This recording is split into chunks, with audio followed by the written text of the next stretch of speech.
Kadang, kita mengambil dari alam tanpa memberikannya kembali. Kita lupa bahwa sebuah kebaikan butuh kebaikan lain untuk saling tumbuh. Dan saat tumbuh, juga berarti melindunginya. Natural Botanical tak hanya mengambil yang terbaik milik alam, namun juga mengembalikannya dengan upaya yang terbaik.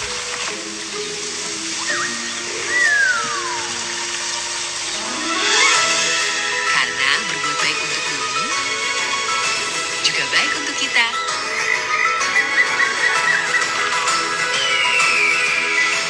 Pigeon Natural Botanical.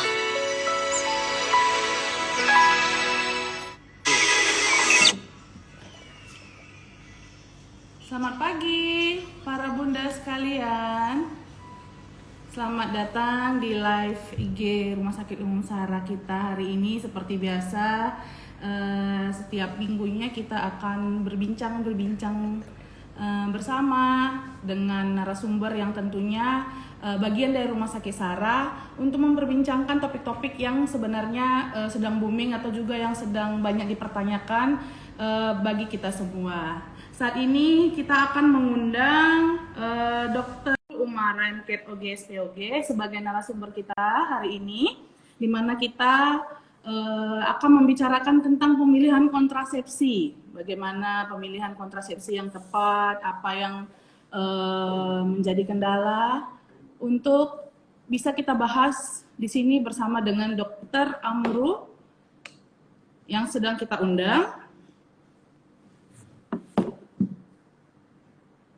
Sambil menunggu untuk Dr. Amru masuk ke live kita hari ini ya Bunda, ada sedikit pengumuman dari saya, kabar baik, di mana Bunda nanti bisa menyaksikan live ini sampai di akhir acara. Kita akan melakukan pengundian di mana akan memilih 2 pertanyaan yang menarik dan akan mendapatkan door prize dari Pigeon yang ada di depan kita ini. Di mana produk ini adalah produk yang bernilai Rp350.000 yang akan diundi untuk 2 pertanyaan yang terbaik. Jadi Bunda boleh komen banyak di bawah untuk pertanyaan-pertanyaan yang akan Bunda pertanyakan. Nanti kan saya bacakan dan akan dijawab oleh Dr. Amru.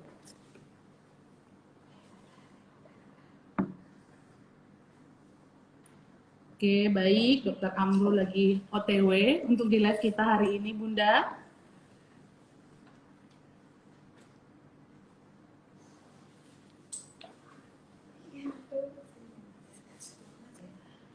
Jadi Bunda, untuk pertanyaan-pertanyaannya nanti itu bisa seputar tentang kontrasepsi ataupun tentang pengalaman-pengalaman Bunda juga, nggak apa-apa. Jadi kita bisa sharing sama semua di sini yang nonton, kita bisa sambil sharing. Misalnya ada Bunda pengalaman memakai alat kontrasepsi yang ini, bisa Bunda sharingkan dan kita bisa diskusikan bersama di sini. Karena ini live bincang untuk santai tentang kontrasepsi ya Bunda. Iya, terima.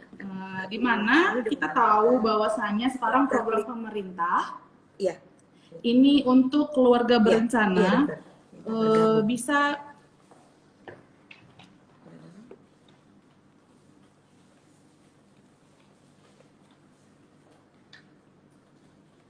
Halo dokter, selamat pagi dokter.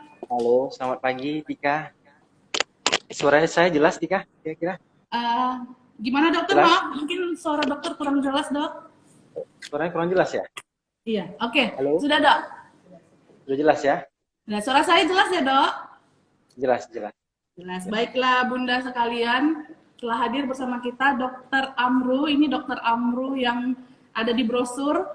Di brosur banyak kali dok yang nanya, ini tampan kali dokternya. Inilah dia dokter kita, Dr. Amru, MKOG, spesialis obgyn, gineologi dan kebidanan di Rumah Sakit Umum Sahara. Kita hari ini bahas tentang kontrasepsi dokter, untuk memilih, untuk juga tahu sebenarnya kontrasepsi itu ada banyak macamnya ya kan dok ya. Yang kita tahu bahwasanya kontrasepsi itu ada yang temporer dan ada juga yang permanen, ya kan dok ya. Oke.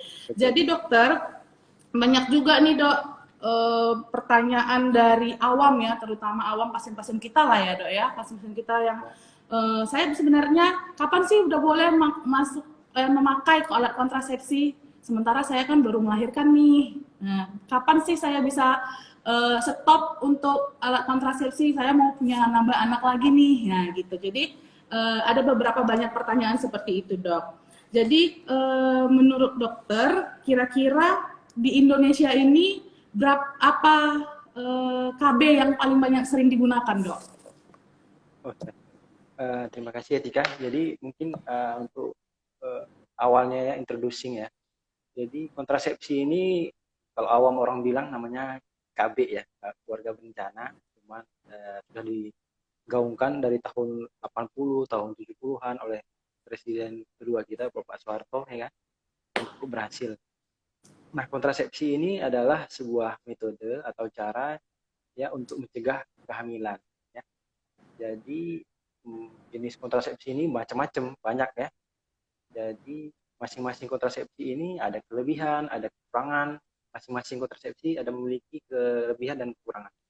Jadi ibu-ibu sekalian bisa memilih mana yang cocok, mana yang kira-kira yang baik ya, yang sesuai dengan pertimbangan ibu-ibu hamil, ibu-ibu sekalian.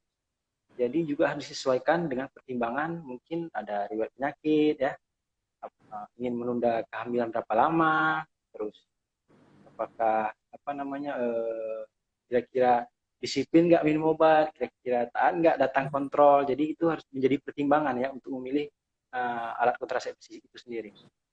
Jadi kalau ditanyakan di Indonesia yang paling banyak digunakan kontrasepsi yaitu kontrasepsi suntik ya, di suntik KB itu paling banyak digunakan di Indonesia karena waktu saya PTT dulu di daerah.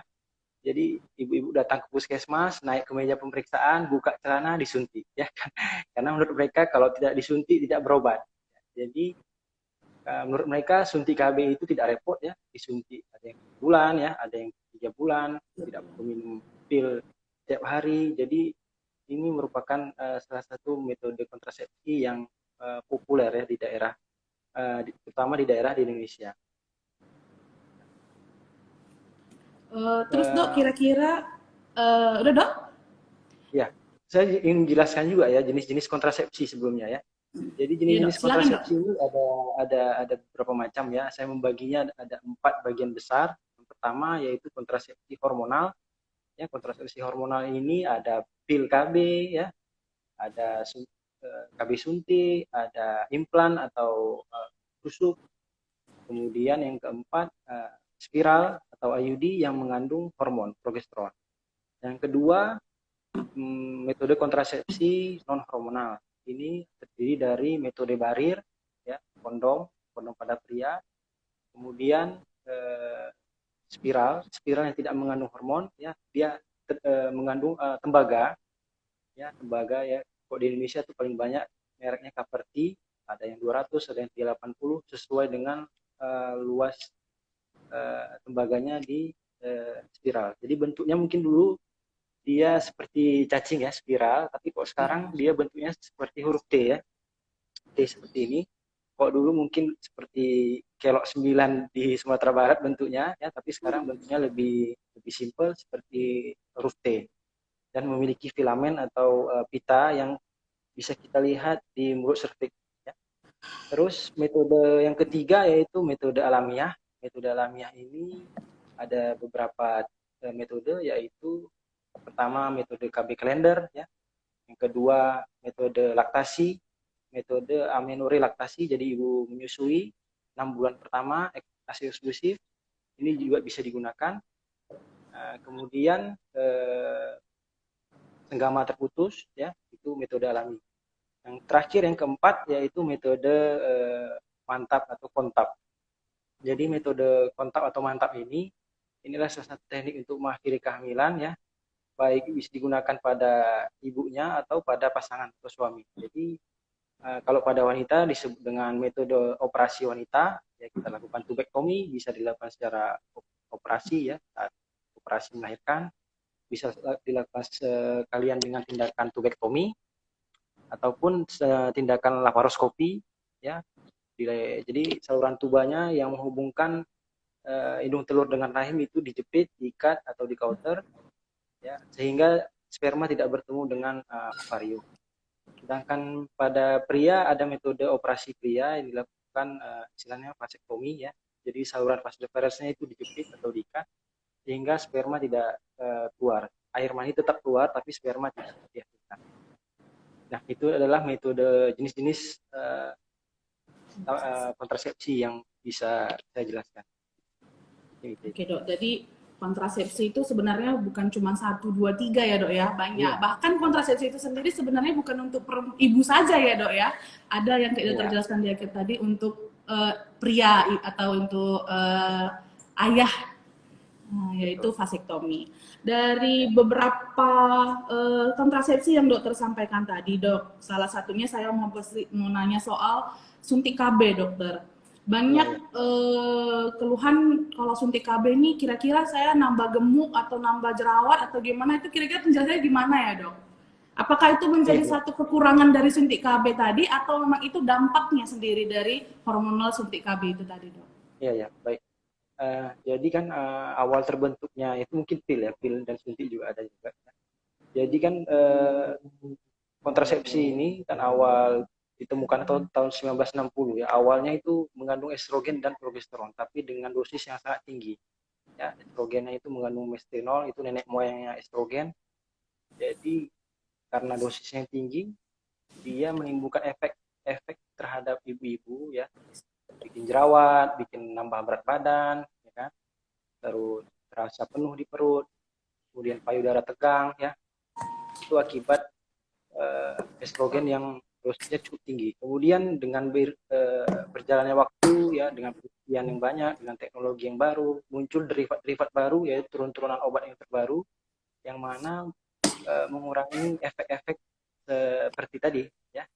Jadi ada pil yang sekarang dengan kadar estrogen yang lebih rendah ya, hanya mungkin 0,03 atau 0,02 mikrogram ya. Jadi efek seperti mual ya kan, nyeri payudara, perut rasa tegang itu sudah mulai berkurang. Kemudian ada juga pil kombinasi tadi yang mengandung anti androgen ya. Jadi dia bisa menekan terjadinya jerawat di muka ya kan. Kemudian dia juga memiliki anti retensi cairan, jadi mungkin bisa mengurangi efek kegemukan pada ibu-ibu sekalian. Kira-kira itu dampak dari atau kekurangan dari pil KB tadi ya dokter ya. Iya, cuman dia jadi apakah sama dengan suntik KB dokter? Ininya sama. apa namanya ya, dampaknya? Iya, kalau suntik KB biasanya sih keluhannya kalau yang KB ya, kalau yang KB tiap bulan disuntik bikin gemuk ya kan, kadang-kadang nyeri, sakit kepala ya. Kemudian kadang-kadang muncul haid tidak teratur, kadang-kadang haidnya jadi panjang, malah yang suntik per 3 bulan kadang-kadang bisa menyebabkan tidak haid itu, tidak haid lama. Yang suntik per 3 bulan yang mengandung progesteron. Oke dokter. Jadi pil KB ini sendiri dok sebenarnya bisa nggak sih dok dikonsumsi untuk penundaan menstruasi jika kita mau umroh atau pergi naik haji dokter? Oh iya, kalau di luar fungsinya sebagai kontrasepsi ya, pil KB ini juga bisa digunakan untuk menunda haid ya, kalau ada ibu-ibu atau wanita yang ingin berangkat haji atau umroh ya. Kalau nggak salah kalau pergi haji itu kan butuh waktu sekitar 40 hari ya, artinya ya 40 hari. Jadi pil KB itu satu blister isinya kalau nggak salah saya 28 tablet, 21 tablet zat aktif dan 7 tablet isinya placebo atau kosong. Jadi ibu-ibu kalau minum pil KB kombinasi itu isinya tuh 28 tablet ya untuk 1 bulan. Ya, dok. Jadi diharapkan setelah minum 21 tablet hari berikutnya dia muncul haid.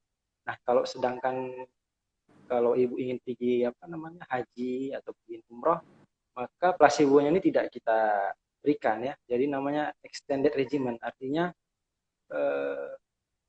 pil KB-nya itu diminum yang zat aktif semua. Jadi dia pakai sekitar 2 atau 3 blister, tapi placebo-nya itu dibuang, dia hanya minum zat aktifnya saja. Jadi itu sebenarnya ampuh juga untuk mengurangi atau untuk mencegah terjadinya menunda haid. ataupun Alhamdulillah malah ya, Dok. mengurangi flek ya. Karena kalau menggunakan seperti Norelut atau Premolut ya mengandung progesteron itu malah ada flek-flek biasanya. Berarti ini sedikit mengurangi ininya ya, Dok ya, efek sampingnya ya, Dok ya. Iya, Menggunakan pil KB ini ya, Dok. iya. Oke, dokter, benar nggak sih, Dok, sebenarnya untuk penggunaan KB ini itu bisa membuat rahim kering, Dok? Karena ada beberapa yang bertanya, anti rahimku kering Iya, lah, nggak mau laku KB, anti nggak bisa punya anak lagi. Kadang-kadang kan kayak gitu, Dok, iya, mau. iya. Ya itu salah satu mitos ya pada ibu-ibu atau bunda-bunda di luar sana ya kan yang menyatakan bahwa penggunaan KB ini bisa bikin kering katanya. Maksudnya mungkin tidak haid ya, tidak haid artinya. Maksudnya dia tidak haid berbulan-bulan, jadi dia menganggap itu kering rahim. Jadi ini biasanya efek dari pemberian KB suntik yang per 3 bulan yang hanya mengandung progesteron. Ya. Yang kita ketahui progesteron ini dia memiliki efek selain mengentalkan lendir serviks ya untuk mencegah sperma masuk, dia juga memiliki efek menipiskan dinding rahim ya. Dinding rahim jadi sangat tipis karena dia menekan estrogen sangat kuat ya. Karena kan suntik KB itu dia depo medroksipropionacetat. Jadi dia efeknya sangat kuat yang menekan secara sistemik estrogen, jadi dinding rahimnya menjadi sangat tipis. Jadi biasanya kan wanita tiap bulan haid ya, karena bila tidak terjadi ovulasi kan dinding rahim kan menebal, kemudian bila tidak terjadi implantasi atau pembuahan, kadar progesteron turun, jadi muncul haid. Nah, akibat progesteron yang terus ada, jadi penebalan itu tidak terjadi. Jadi tidak muncul haid, tidak ada keluar haid. Berarti itu cuma mitos ya, dokter ya? Karena nggak sih bilang rahimku kering ini udah gitu ya, Dok ya? Ya. Dokter, maksud saya itu mungkin tidak haid lah, tidak haid lama gitu ya. Oke, dokter.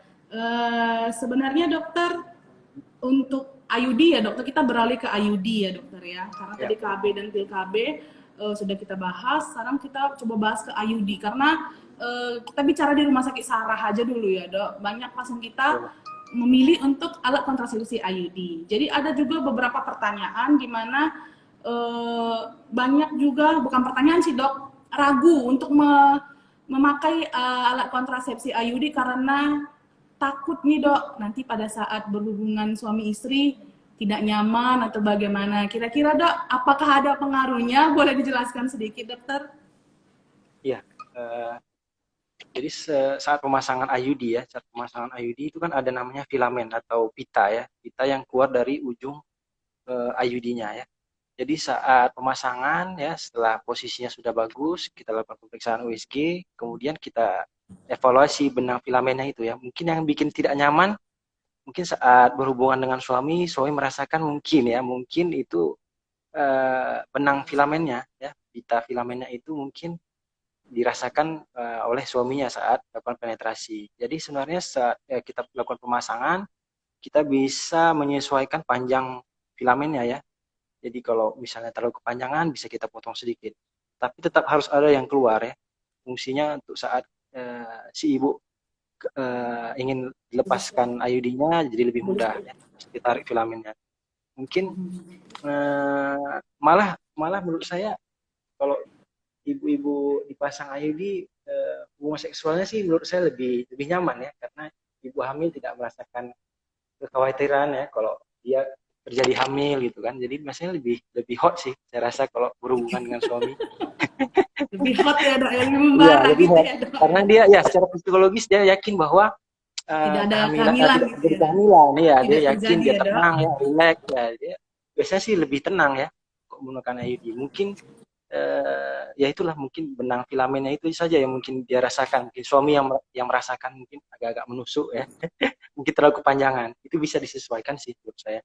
Jadi kalau seandainya ada terasa seperti benang, bisa kembali lagi konsul ke dokter untuk bagaimana tahu benangnya kurang dipotong ya, Dok ya, atau terlalu panjang gitu ya, Dok. Biasanya benangnya itu yang sedikit mengganggu ya, Dok ya, untuk alat IUD, kontrasepsi IUD ini ya, Dok. Oke, Iya jadi itu betul. bisa dikonsulkan kembali. Jika misalnya suami merasa tidak nyaman sedikit, boleh dikonsulkan kembali ke objinnya, nggak apa-apa kok ya kan Iya, dok? iya, Nggak perlu malu iya, ya dok, iya, jangan pula gara-gara iya, sikit benang, dikira pula nggak berhubungan itu nggak iya, tidak ada rasanya gitu ya dok? iya, repot lah nih. Oke dokter, jadi apakah penggunaan IUD ini juga ini dokter bisa benar-benar untuk tidak adanya kehamilan atau memang bisa ada beberapa persentase di mana IUD Hmm, ini bisa hamil gitu juga dok. iya. Jadi setiap kita melakukan konseling atau edukasi ke ibu-ibu ya atau bunda-bunda sekalian bahwa setiap kontrasepsi ini tidak sepenuhnya 100% mencegah kehamilan ya. Dia masing-masing memiliki apa namanya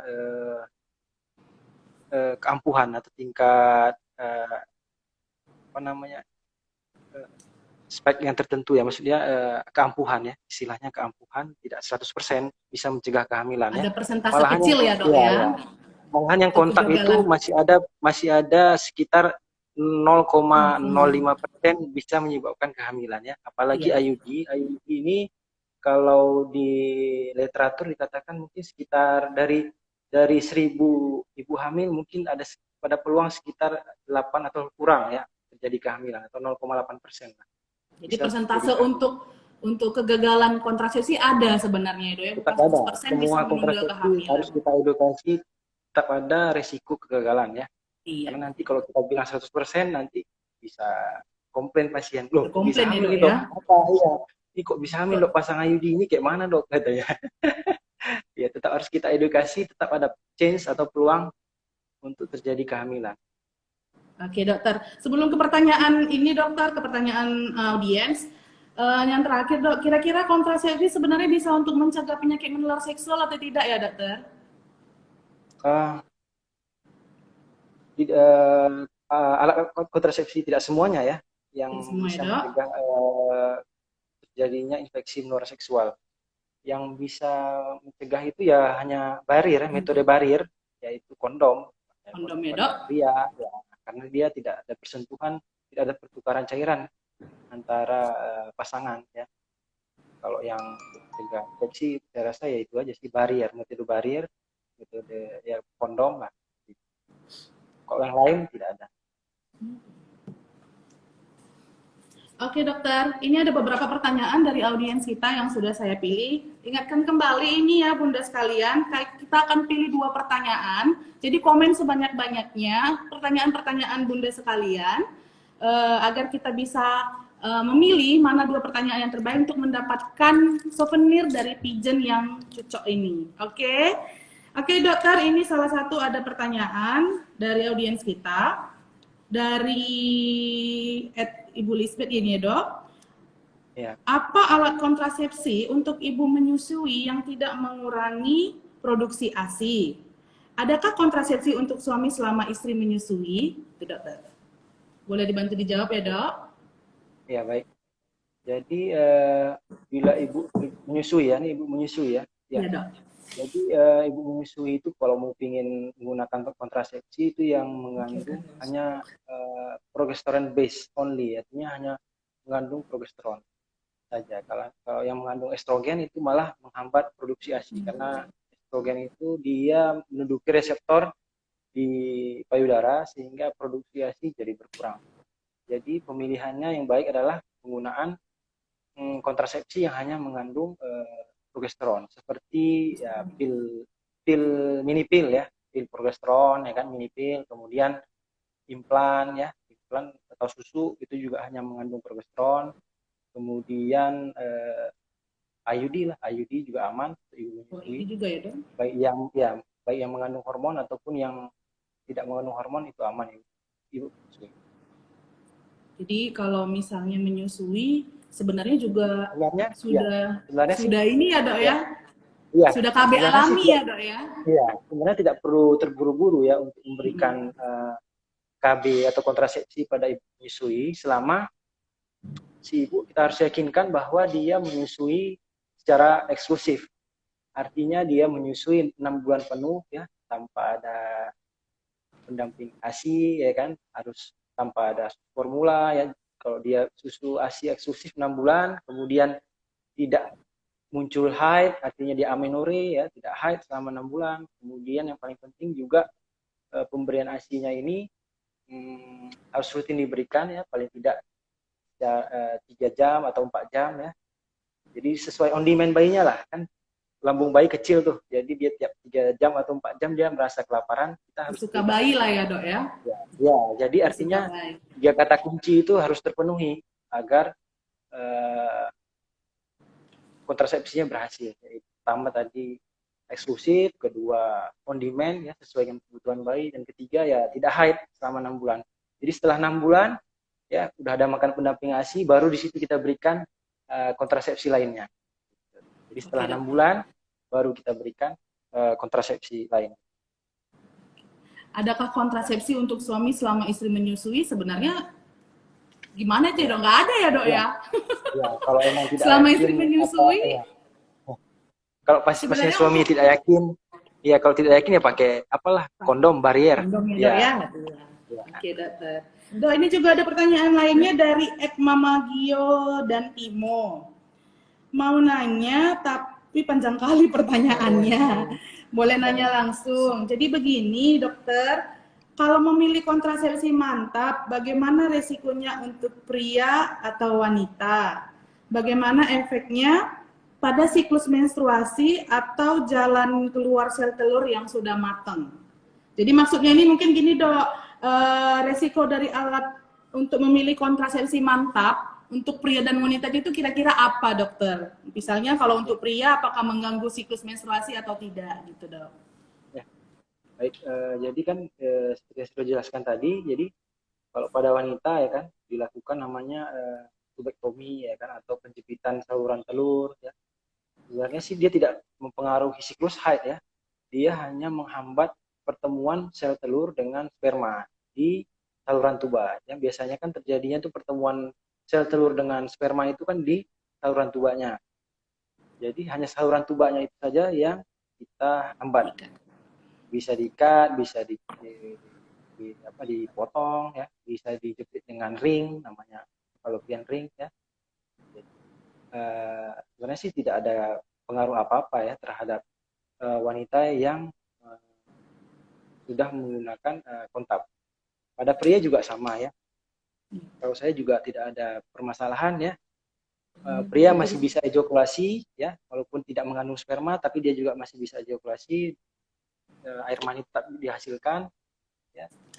Cuman dia tidak menghasilkan sperma ya dok. Ya, dia tetap menghasilkan cairan lain ya, cairan rumah, cairan air mani tetap menghasilkan. Cuman dia tidak. Jadi tidak ada pengaruh ke hubungan suami istri juga, kembali lagi ke situ ya dok ya. Hanya untuk menunda kehamilan lah ya dok. Kalau mantap udah berarti tidak hamil, dengan persentase yang kecil tadi ada sebagian yang kegagalan. Iya, tapi sangat kecil ya. Paling kecil itu, paling tinggi itu kontak lah. Kemudian paling tinggi persentase keberhasilan ya dok? Iya, paling tinggi. Ya. Persentasenya paling tinggi kontak, kemudian lagi. Ya. Oke, dokter maaf sebelumnya dokter, ini ada yang komen dokter suaranya kurang kenceng. Boleh dikencengin lagi ya dok? Ya baik-baik. Ya. Dokter ini ada pertanyaan lagi nih dokter dari Farida Kesia. Selamat pagi dokter, saya Farida mau bertanya. Saya kan memakai KB spiral. Jika saya lepas, bisa tidak langsung hamil dokter? Terima kasih dokter. Mau langsung hamil aja kayak Ibu Farida ini ya. Iya, bagus pertanyaannya ini ya. Jadi kan salah satu keberhasilan kontrasepsi itu adalah yang efektif. Artinya dia tingkat keberhasilannya bagus. Kemudian yang kedua reversible, artinya setelah dilepas atau setelah digunakan kembali suburnya cepat. Jadi IUD ini yang tembaga ya, tembaga ini reversible-nya sangat bagus, artinya setelah dilepaskan masa suburnya jadi lebih cepat kembali ya, karena hormonnya tidak ada yang diganggu. Beda halnya kalau menggunakan suntik KB ya, apalagi suntik KB per 3 bulan itu yang mengandung progesteron, itu malah kesuburannya agak terlambat muncul. Ada yang sampai 3 bulan, ada yang 6 bulan, bahkan ada yang setahun. Jadi menggunakan IUD ini paling baik ya, kalau ingin hamil lagi lebih cepat gitu, reversible-nya lebih bagus. karena dia tidak mengganggu apa namanya hormonal ibunya. Jadi nggak perlu ada misalnya baru lepas bulan ini, apakah tidak perlu ada waktu masa tenggang untuk kita program kehamilan lagi dok? Atau boleh langsung aja nih untuk mau Nggak ada. hamil setelah lepas boleh? Nggak ada ya dok ya? Boleh. Jadi Selama dia dapat intinya, haid dan tidak berovulasi, selama oke, dia dapat muncul haid, nanti dia sel telurnya ada dan bisa hamil. bisa hamil ya dok. Berarti Ya, memang ya. sebenarnya tidak apa-apa langsung lepas, mau cus langsung jadi ya dok ya? Ya. Oke dokter. Dok, ini juga ada dari Olivia. Ya. Apakah dengan memakai IUD, normalkah haid kita menjadi panjang dan volumenya banyak? Jadi dok, mungkin Ibu Olivia bertanya, udah pakai IUD, haidnya panjang dan bervolumenya banyak, kira-kira normal nggak ya dok? Iya. Jadi emang salah satu kekurangan menggunakan IUD ya, kadang-kadang setelah pemakaian ada timbul nyeri ya kan. Habis itu ada penyesuaian sih dalam tubuh wanita setelah pemasangan IUD ya kan, dalam waktu 3-6 bulan. Kadang-kadang haidnya itu menjadi banyak, kemudian haidnya memanjang.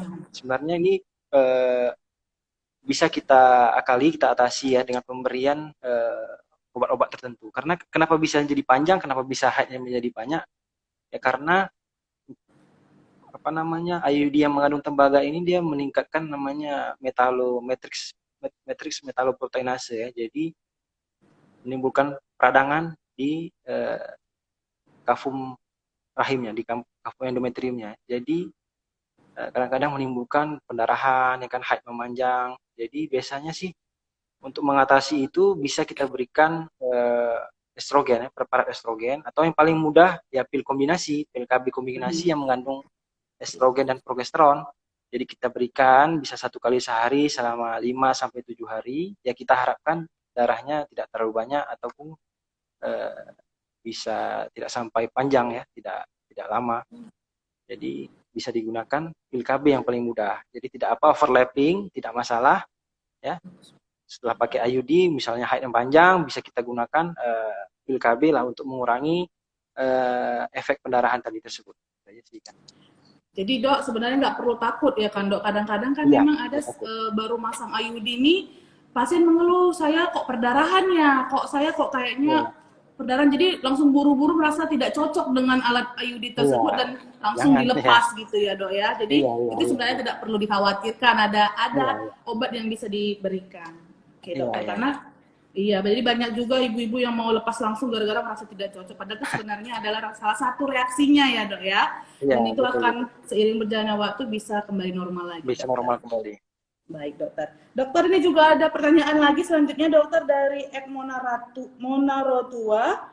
Izin bertanya dokter, sebelumnya saya tidak pernah menggunakan alat kontrasepsi. Jika saya menggunakan alat kontrasepsi seperti pil KB dan tiba-tiba menghentikannya, apakah ada kemungkinan saya hamil, dokter? Iya, baik. Terima kasih atas pertanyaannya ya. Jadi pil KB ini kan ada yang kombinasi ya. Paling banyak itu yang digunakan yang kombinasi, ya kan?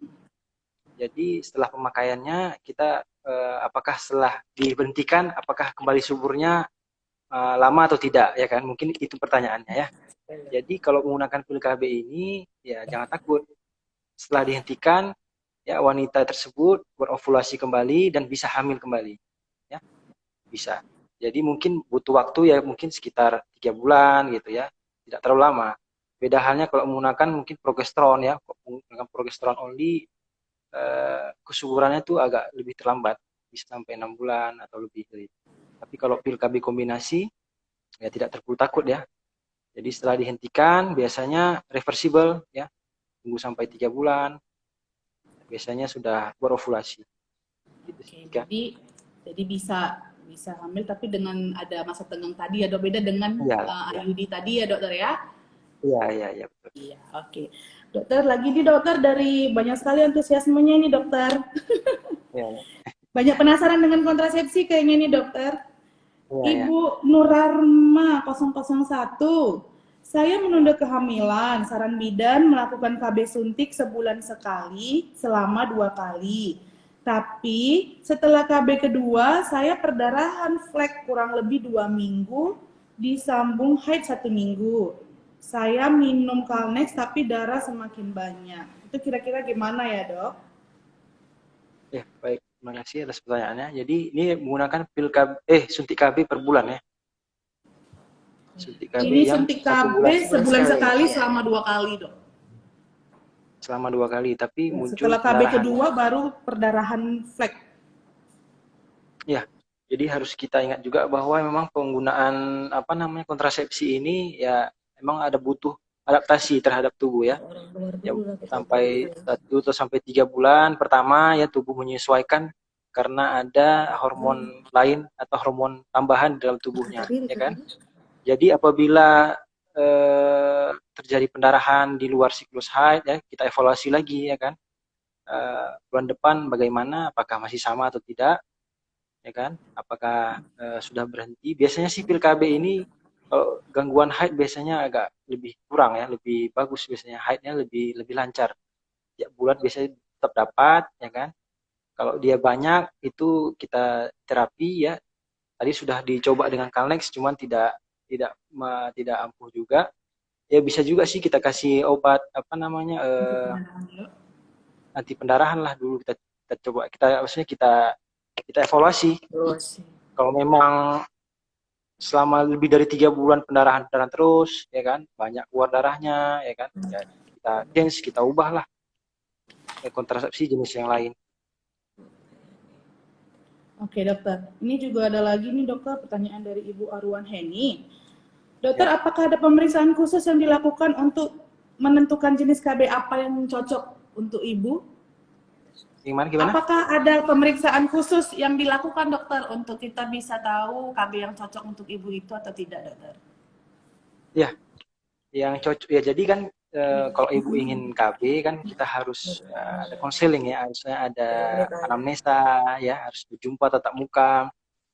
Jadi harus ya, kita tanya riwayatnya, ya berat badannya, ada nggak riwayat penyakit hipertensi, ada nggak riwayat penyakit diabetes, kemudian tingkat kepatuhannya gimana. Kalau ibu kerjanya setiap hari berat ya kan, ada waktu lupa minum pil ya, kita jangan kasih pil, kita kasih suntik. Ya. Cuman kalau ada penyakit seperti diabetes atau obesitas, ya kita harus hindari penggunaan obat-obat yang mengandung estrogen. Estrogen ya, dok? Iya. Jadi yang paling aman ya selain yang mengandung estrogen kita bisa berikan. Jadi tetap kita harus ada konseling, harus ada tatap muka, harus ada anamnesa, harus ada pemeriksaan. Harus ada edukasi ya, dokter ya? Iya. Harus menanyakan riwayat penyakit ya. Nah, nanti banyak kali, dok, nanti ibu-ibu ini yang katanya padahal sebenarnya mitos ya kan, dokter. Jadi perlu edukasi langsung dari petugas kesehatannya, dokter terutama ya, dok. Oke, dokter, ini selanjutnya dari @imtys. Selamat pagi, dokter. Izin bertanya, apakah KB IUD bisa bergeser dan apa penyebabnya ya, dokter? Terima kasih, dokter. Ya, terima kasih. IUD ini maksudnya mungkin ekspulsi ya, maksudnya keluar dia. Bukan ya, kalau bergerak istilahnya ya keluar dari rahim, nama istilahnya ekspulsi. Bisa saja terjadi ya bisa saja terjadi mungkin akibat pemasangan yang tidak baik ya. Jadi harusnya sebelum pemasangan kita lakukan pemeriksaan USG, kita lihat bentuk rahimnya ya kan, apakah ada kelainan, apakah bentuknya tekuk ke bawah atau retrofleksi, atau bentuknya tekuk ke atas atau antrofleksi, harus kita nilai ya sehingga pemasangannya jadi lebih baik. Setelah pemasangan pun kita lakukan pemeriksaan USG juga untuk menilai posisinya ya. Jadi yang paling kita takutkan sebenarnya itu namanya translokasi ya, artinya IUD-nya itu masuk ke rongga abdomen, tapi itu sangat jarang terjadi, ya. Itu kalau mungkin pemasangannya yang terlalu ekstrim sehingga mungkin robek rahimnya bisa keluar, tapi itu sangat jarang terjadi. Jadi kalau translokasi harus kita evakuasi segera ya, dengan tindakan mungkin laparoskopi ataupun laparotomi. Tapi kalau ekspulsi masih ada peluang memang bisa keluar ya. Apalagi pemasangan IUD setelah pos melahirkan ya. Jadi banyak itu di daerah atau di bidan-bidan itu ya, kalau pemasangan IUD itu harus setelah plasenta lahir harus cepat dipasang dalam waktu 5 menit ya. Karena setelah 5 menit atau lewat 1 hari kesempatan untuk keluar itu lebih besar ya. Nah, jadi pemasangannya itu lebih baik KB pos plasenta itu 5 menit setelah plasenta lahir. Jadi bayi lahir, uri-uri lahir, langsung pemasangan. Ya, sampai Itu dipantau baik juga pendarahan. Ya, baik normal atau operasi juga gitu sama ya dok ya. iya, Setelah betul, betul. setelah Karena plasenta lahir boleh dilakukan pemasangan IUD. iya, pemasangan IUD. Oke. Karena kalau melewati masa 5 menit itu resiko ekspulsinya lebih tinggi. Apalagi kalau sudah lewat 1 hari, ya itu lebih tinggi lagi resiko ekspulsinya. Jadi kalau sudah lewat 1 hari, kita tunggu aja setelah masa nifas. Jadi setelah masa nifas, rahim kembali bentuknya lebih mengecil, ya tidak teraba lagi di rongga perut, dia lebih kecil, jadi lebih mudah kita pasang. Jadi dokter kalau misalnya dia setelah operasi belum dilakukan pemasangan itu berapa lama setelah masa nifas dok boleh dilakukan untuk pemasangan spiralnya dokter? Setelah operasi. IUD-nya, sorry. Setelah bersalin lah Setelah, dokter. setelah bersalin ya. Kalau dia tidak sempat pemasangan IUD, ya kita tunggu setelah masa nifas. Artinya 6-7 minggu setelah melahirkan, ya boleh dipasang IUD. Ya dok ya. Ya, Oke, karena ya kita harapkan rahimnya sudah kembali mengecil, ya mengalami involusi namanya. Jadi rahim sudah tidak teraba lagi di atas tulang simfisis.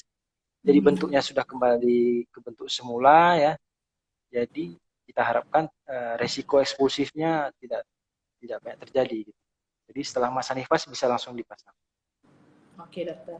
Jadi ini pertanyaan terakhir dokter dari Ibu Rifka Hapsari. Selamat pagi dokter, saya mau bertanya, kan ada KB darurat atau disebut morning after pill. Seberapa efisien untuk mencegah kehamilan dokter? Terima kasih. Iya.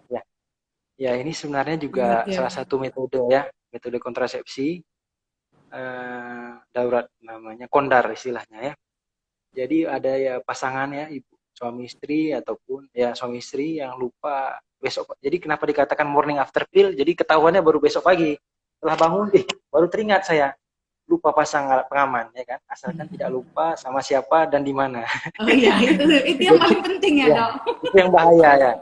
Yang bahaya kalau ini lupa sama siapa dan di mana, itu yang bahaya. Kalau lupa memakai alat kontrasepsi nggak apa-apa ya.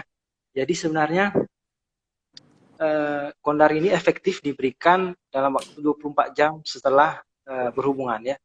Efektifnya itu sebelum 24 jam. Di atas 24 jam efektivitasnya berkurang. Tapi ada juga literatur yang mengatakan dalam waktu 72 jam sih masih bisa, tapi saya tidak menganjurkan. Saya lebih menganut sistem dalam waktu 24 jam harus diberikan kontrasepsi darurat ini. Jadi dia kontrasepsi darurat ini mengandung levonorgestrel. Isinya levonorgestrel dengan dosis yang tinggi ya, sekitar 150 mg. Tapi dia tidak bisa digunakan secara rutin.